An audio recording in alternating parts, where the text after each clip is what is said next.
This is the number one thing in relationships that's causing breakups to happen or resentment to happen. When you're giving, not understanding what the vessel can hold, appreciate, and use. What is the biggest mistake that people are making when they try to manifest healthy love? What is the biggest mistake people make when they try to manifest healthy love? Well, first off, when I'm sharing these spiritual concepts, which is based on the wisdom of Kabbalah, Kabbalah is explaining what's happening on a soul level. Why our soul comes to this world. What is the karmic debt and spiritual baggage we're bringing into this world?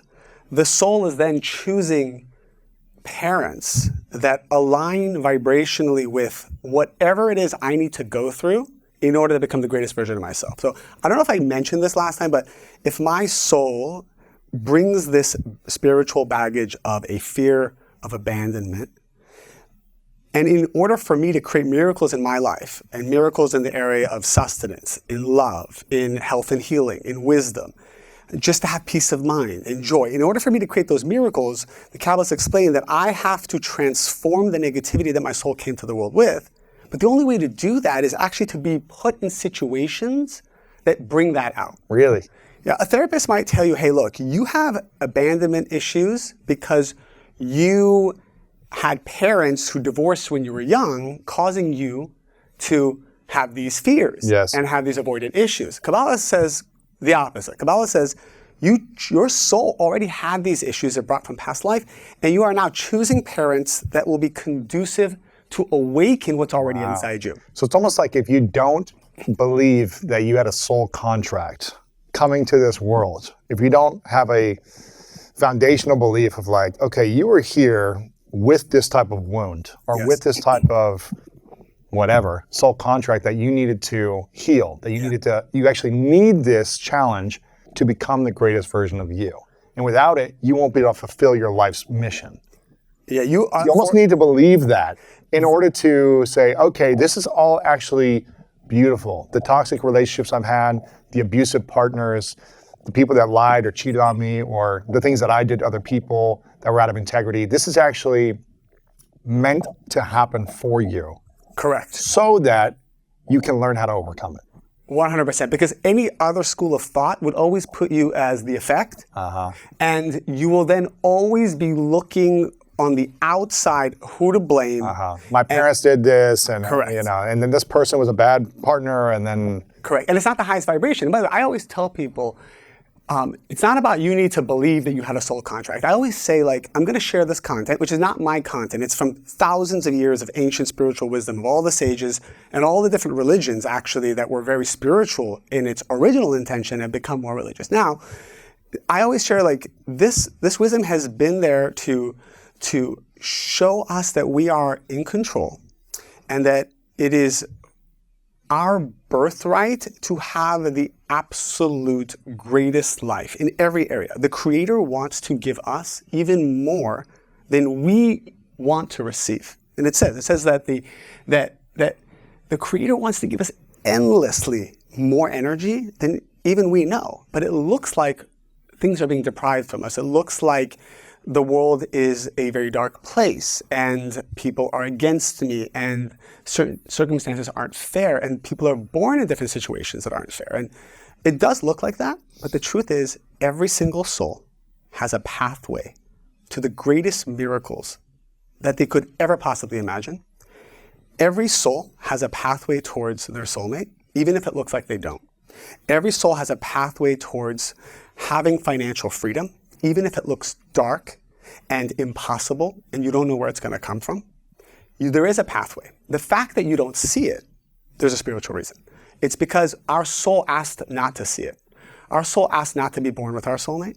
Our soul asked not to be born knowing our purpose. Our soul asked to be put in a world of darkness so that we could activate our God gene and earn all of this fulfillment.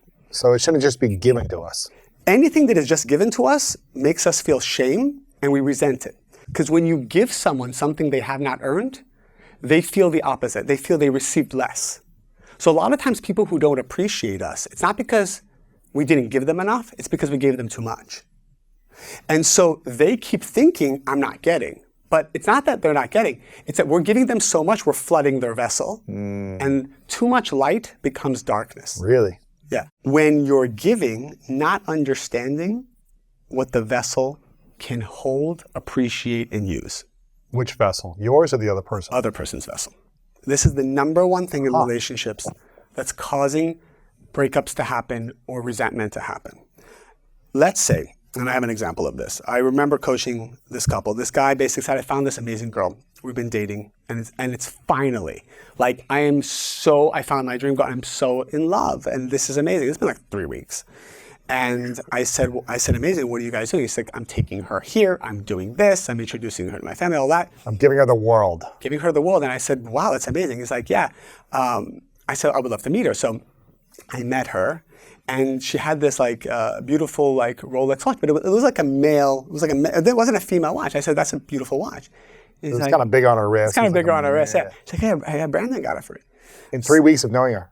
Yeah, so that for me, I looked at myself, that's so generous of him. And a very expensive gift within the first month of knowing a person. Later on, I found that he also gave her a credit card and said, hey, look, this is like whatever you need. Because he wanted to make her feel comfortable. Of course. He wanted to show her how much he loved her.